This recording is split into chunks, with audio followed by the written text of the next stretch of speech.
सम्मानीय सभामुख महोदय, म नेपाललाई राजनीतिक स्थिरता, विकास र समृद्धिको पक्षमा मत दिनुहुने सम्पूर्ण नेपालीहरूलाई धन्यवाद ज्ञापन गर्दछु।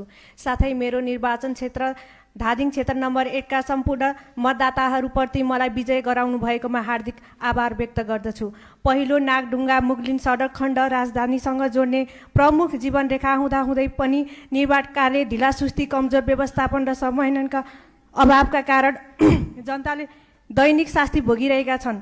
समयमै काम सम्पन्न गर्ने स्पष्ट कार्ययोजना, कडा अनुगमन र जिम्मेवार निकायको जवाफदेहिता सुनिश्चित गर्न सरकारसँग म जोरदार माग गर्दछु। दोस्रो, त्रिशुली नदी सहितका नदीहरूमा नदीजन्य उत्खनन, अव्यवस्थित र अनियन्त्रित गतिविधिले वातावरणीय सन्तुलन बिग्रिँदै गएको छ भने स्थानीय जनतामा समेत प्रत्यक्ष असर परेको छ। यसको दीर्घकालीन समाधानका लागि वैज्ञानिक मापदण्डका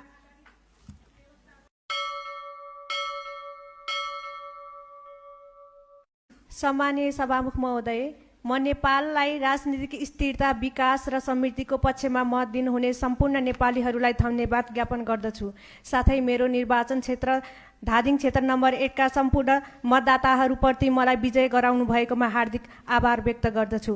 पहिलो नागढुङ्गा मुगलिन सडक खण्ड राजधानीसँग जोड्ने प्रमुख जीवनरेखा हुँदाहुँदै पनि निर्माण कार्य ढिलासुस्ती, कमजोर व्यवस्थापन र समन्वयका अभावका कारण जनताले दैनिक शास्ति भोगिरहेका छन्।